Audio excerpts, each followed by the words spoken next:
Essa história foi contada a mim por um velho morador da cidade de Pouso Alegre chamado Seu Alessandro, que conheci em minhas viagens. Um velho simpático e proseador que hoje já é falecido, mas na época administrava um hotel fazenda na região com a sua família. Essa foi a história que ele contou a mim em frente a uma fogueira em 2013. E será relatada como se ele estivesse falando. Os meus avós paternos, assim como meu pai, eram imigrantes italianos provenientes da cidade de San Cipriano Adversa, localizada a 38 quilômetros de Nápoles. E isso começou em 1919, um ano depois da Primeira Guerra Mundial. O meu avô, chamado Giovanni, estava recém-casado com a minha avó, chamada Francesca. Na época, ele tinha 25 anos e ela 21. Ele era o único herdeiro remanescente de sua família, pois o seu irmão mais velho e o seu pai haviam morrido na guerra. A sua mãe também era falecida, mas morreu de tuberculose alguns anos antes do seu pai e do seu irmão. E com isso, ele recebeu de herança um pequeno pedaço de terra naquela região. E naquele espaço, Giovanni e Francesca começaram as suas vidas. Giovanni era caçador, agricultor e comerciante. Cultivava milho, tomate, trigo, soja, uvas e maçãs, e tanto para consumo próprio como para vender no comércio. Enquanto que Francesca era artesã e alfaiata. Eles também criavam alguns animais como cães, ovelhas, cabras, porcos, galinhas, galos, patos e cavalos. E quase todas as manhãs, Giovanni levava os caprinos e ovinos para pastar nos campos abertos daquela região, acompanhado de seus 2 grandes cães pastores. E enquanto Francesca ajudava alimentando os porcos, cavalos e as aves. E Giovanni, às vezes, ia caçar lebres, fazões, perdizes e patos selvagens, em companhia dos outros 2 cães que eram de caça e de tamanho médio. E durante quase 2 anos, o casal foi prosperando e vivendo em paz e em harmonia naquela região, especialmente com os moradores locais. Até que um dia, a Francesca anunciou a Giovanni que estava grávida e ia dar à luz ao meu pai. Era o primeiro filho do casal, que futuramente teriam mais 3 filhos. Batizado na época de Giuseppe, porém, mudaria para José quando chegasse no Brasil. Uma certa noite de lua cheia, a minha avó, já grávida de 8 meses, estava na sala da casa com o meu avô, que lhe servia e lhe preparava uma sopa e chá, e ambos estavam prestes a dormir, quando de repente ouviram um barulho vindo do lado de fora da casa. As ovelhas e cabras estavam agitadas, fazendo sons como se estivessem desesperados, e os cães latiam freneticamente. Giovanni imediatamente pegou a sua espingarda e pediu para Francesca ir para a cama e se deitar, procurando tranquilizá-la, dizendo que ele iria resolver isso. Giovanni foi para o lado de fora e percebeu algo que havia invadido o cercado das ovelhas e cabras e que os cães latiam ao redor muito nervosos. Ele então entrou na área junto com os cães e os mesmos começaram a latir ferozmente para alguma coisa que estava lá fora. E de um lado os caprinos e ovinos estavam acuados e assustados, e do outro, em meio a uma parte mais escura e menos iluminada, havia um animal desconhecido que devorava um cabrito sem se importar com os cães latindo para ele. E quando Giovanni foi se aproximando para ver o que era, tratava-se de um enorme lobo negro de olhos brilhantes e dentes afiados que arrancava pedaços de carne do cabrito e rosnava para afastar os cães de perto dele. O meu avô, sem pensar duas vezes, disparou 2 tiros em direção à fera, sendo que um pegou de raspão e o outro acertou em cheio entre o tórax e o ombro. O animal caiu para trás, deu um urro de dor e saiu correndo, pulando a cerca e cambaleando em direção ao bosque, com os cães o perseguindo. Giovanni, ao mesmo tempo que estava assustado com as feições monstruosas daquele lobo, estava aliviado por ter colocado a fera para correr, graças aos cães e à sua arma. Porém, ainda estava encucado, pois nunca tinha visto um animal tão horrendo. Mas ainda acreditava ser um lobo comum. Logo os cães retornaram um pouco assustados, e Giovanni, sem dar muita atenção para isso, entrou em casa. Francesca perguntou a ele o que aconteceu, e o meu bisavô respondeu que um lobo invadiu o cercado das ovelhas e cabras e matou uma delas. Mas ele e os cães botaram o bicho para correr. Sem muita conversa, o casal foi dormir. No dia seguinte, os moradores da região comentavam sobre ataques de lobos aos gados dos fazendeiros locais durante a noite. E que era a segunda vez que isso acontecia, e que todos deveriam montar guardas em suas propriedades e chamarem os outros moradores caso vissem algum lobo se aproximando. E se isso não resolvesse, todos deveriam se unir e montar um grupo de caça para bater os lobos. Porém, quase 3 semanas depois, nada mais de ruim aconteceu naquela região. E não houve mais ataques, para o alívio dos meus avós e dos moradores locais. E então, o meu pai nasceu, sendo batizado de Giuseppe. Entretanto, a felicidade durou pouco. Por 5 dias após o seu nascimento, os problemas voltaram a acontecer. Naquela noite, eram os porcos que estavam agitados. O meu avô, já irritado, imaginando que fosse o mesmo lobo ou outro, pediu para a minha avó, que estava amamentando meu pai, ir com ele para o quarto, que desta vez ele ia pôr um fim naquele animal. Além da sua espingarda, Giovanni pegou uma pistola velha que pertencia ao seu finado pai, e um cajado com ponta de lâmina de prata que usava para pastorear o gado, junto com os cães para protegê-los de possíveis ataques de lobos ou ursos que viviam na região. E quando saiu de casa, percebeu que os cães estavam latindo na direção da área dos porcos. Giovanni foi em direção ao local com uma lamparina, mas decidiu que não iria puxar a espingarda ou a pistola para atirar no animal. E sim, estava decidido a atraí-lo para perto dele, para fincar a lâmina do cajado nele. Ao chegar na área dos porcos, ele viu que um estava morto, despedaçado, e um outro estava sendo devorado.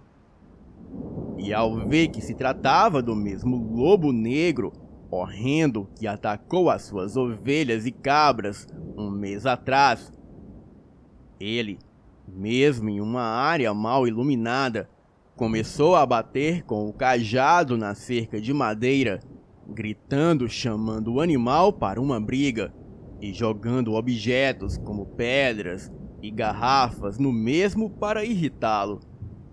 E acabou conseguindo o que queria, pois o animal parou de devorar o porco e foi rosnando ferozmente, fazendo um som horripilante em direção ao Giovanni, que foi recuando rapidamente para uma área mais clara, segurando o cajado como uma lança, com a ponta em direção à criatura.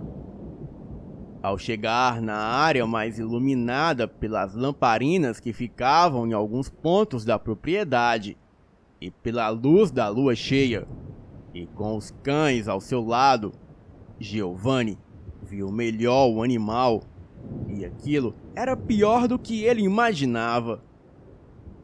O lobo negro tinha membros mais compridos, parecendo braços humanos peludos, e ele exalava um cheiro muito forte que lembrava de uma carcaça podre.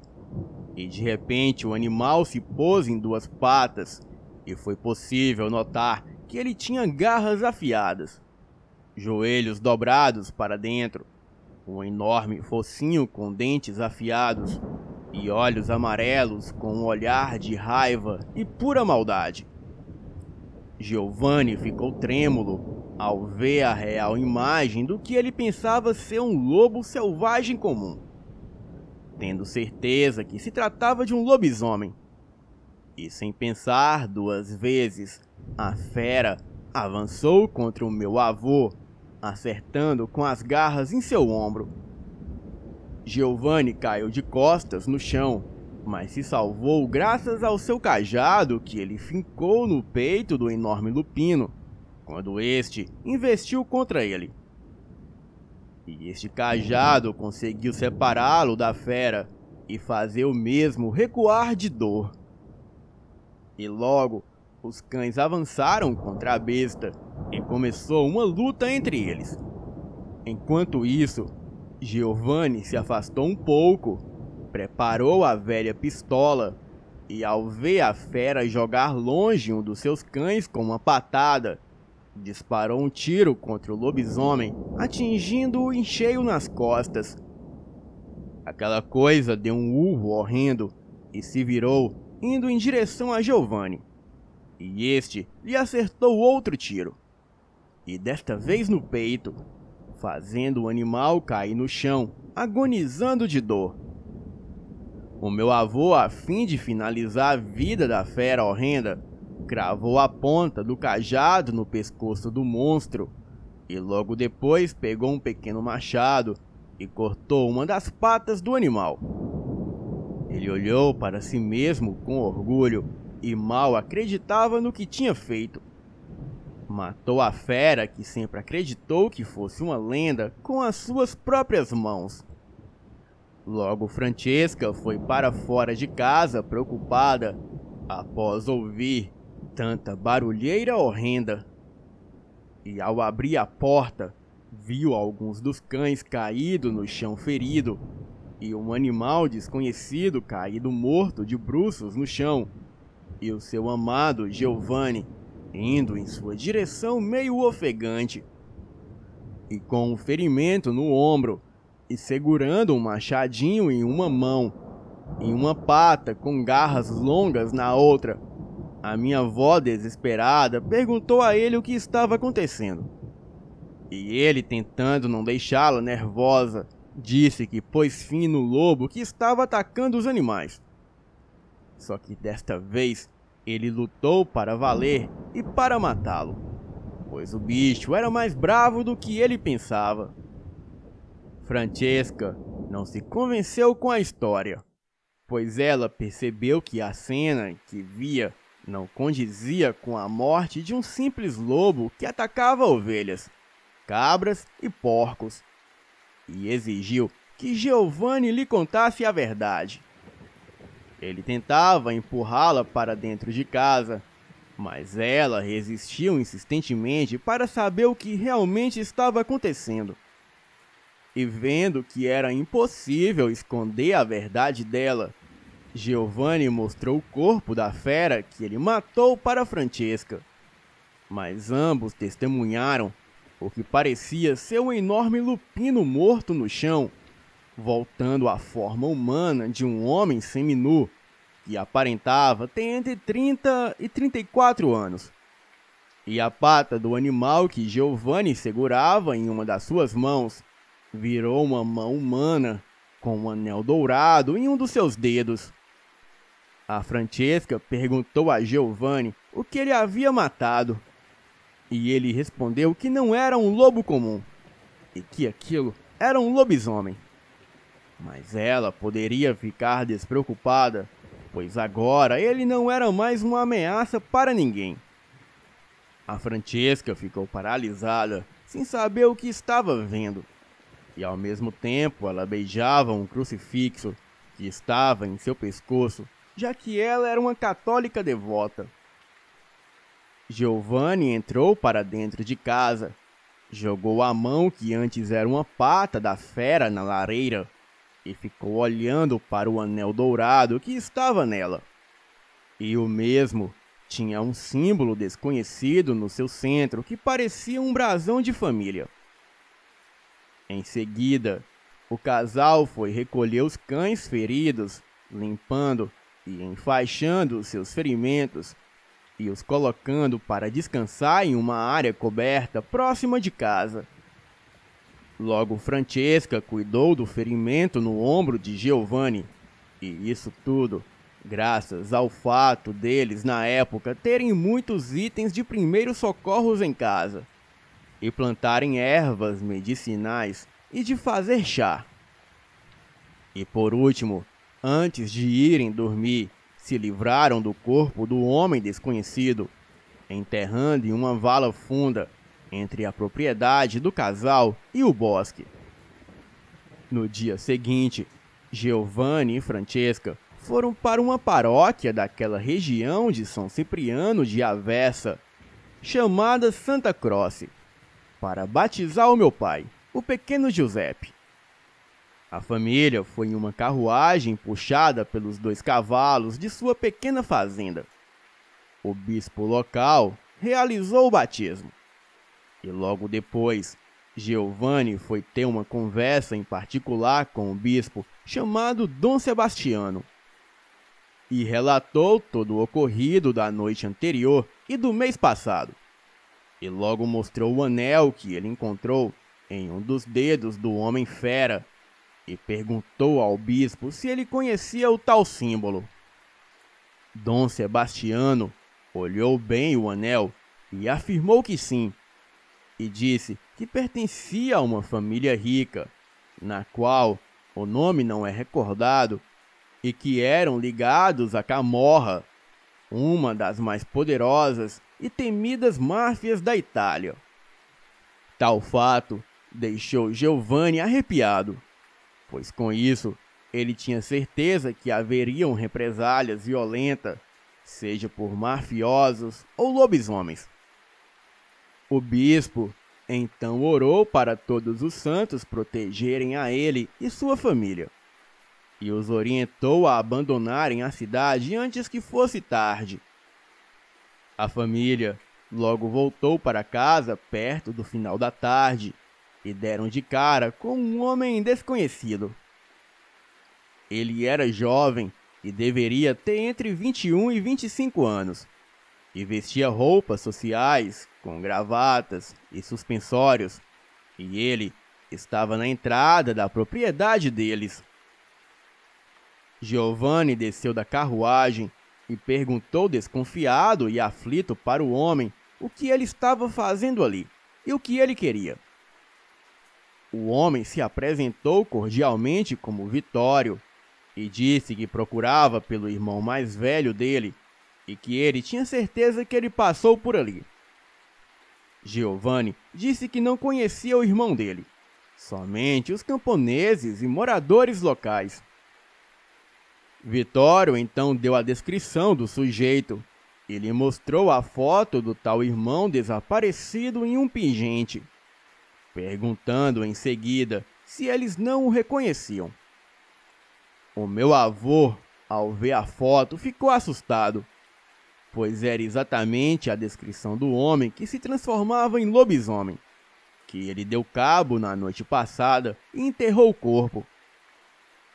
Ele também percebeu que o tal Vitório tinha em um dos seus dedos um anel similar ao que ele encontrou na mão do lobisomem que ele matou, deixando-o mais nervoso ainda.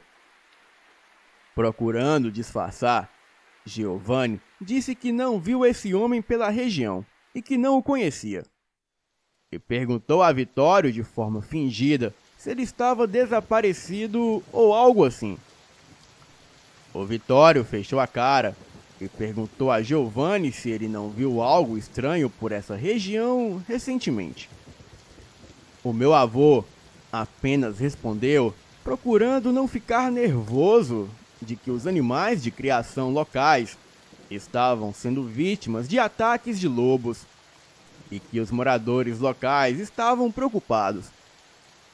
E perguntou a Vitório o que isso tinha a ver com o desaparecimento do irmão dele. Vitório perguntou se algum morador local realizou alguma caçada ou tenha abatido lobos. E Giovanni disse apenas que não sabia e que estava muito confuso com as perguntas dele e pediu licença, pois tinha coisas para resolver.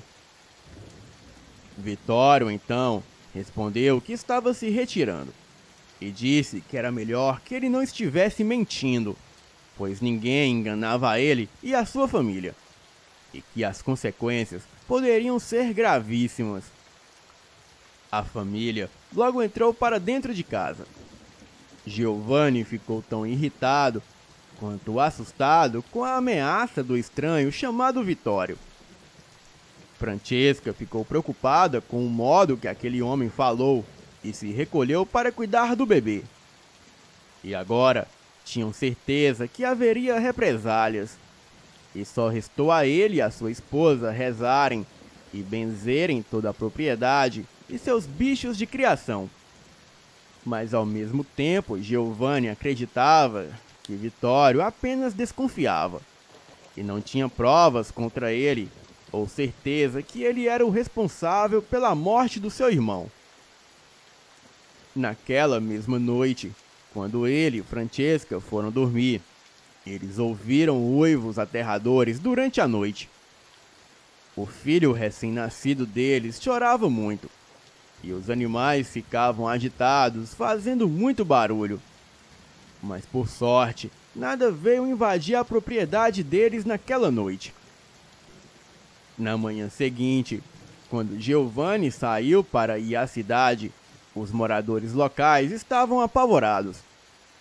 Um vizinho conhecido dele, que morava na região chamado Carlo, foi encontrado morto próximo de um córrego quando foi caçar à noite. O seu corpo estava quase irreconhecível e 2 crianças da região desapareceram. Giovanni ficou assustado ao extremo e tinha certeza que foi obra do tal Vitório, que agora a sua ameaça não era brincadeira e que ele não agiu sozinho. O meu avô pensou seriamente em deixar a cidade e se mudar para outra, ou tentar emigrar para fora do país. Mas não sabia para onde ir e começar uma nova vida. Aquela terra era tudo o que ele tinha, e o que sustentava ele e a sua família era o seu cultivo e a criação de gado. Então, ele foi à paróquia conversar com os padres locais, que o levaram ao bispo Sebastiano. O clérigo já tinha conhecimento do que estava acontecendo e alegou a Giovanni que ele e a sua família não estariam a salvo por muito tempo. Giovanni comentou a ele que naquela noite a sua propriedade não foi invadida. E Sebastiano disse que foi graças às orações que foram feitas, mas que isso não o protegeria para sempre, pois perigos maiores os aguardavam, e enquanto ele e a sua família estivessem lá, o pior poderia acontecer, e nem mesmo o divino Deus poderia salvá-los. Giovanni orou durante mais de 1 hora naquela paróquia, assim como se confessou e chorou, e logo comprou alguns mantimentos e retornou para casa, e em meio ao caminho ele viu o corpo do tal Carlos sendo recolhido. Estava coberto por um pano escuro e era levado por uma carroça puxada por um camponês. Os moradores apavorados cogitaram a possibilidade de ser uma matilha de lobos ou um ataque de ursos que eram animais nativos da Itália. Enquanto isso, uma família chorava pelo desaparecimento de suas 2 filhas mais novas, e alguns guardas patrulhavam a área e faziam perguntas aos moradores. Haviam muitas pessoas ali, eram caçadores, policiais, camponeses, investigadores e até mesmo pessoas tirando fotos. Fotos com aquelas máquinas fotográficas antigas. E a uma distância da aglomeração, ele avistou Vittorio passeando e observando tudo com um pequeno sorriso, como se não estivesse preocupado, assustado ou sentido por nada do que estava acontecendo. E os sentimentos de Giovanni eram de medo e raiva, mas ele se sentia incapaz de fazer alguma coisa. Continua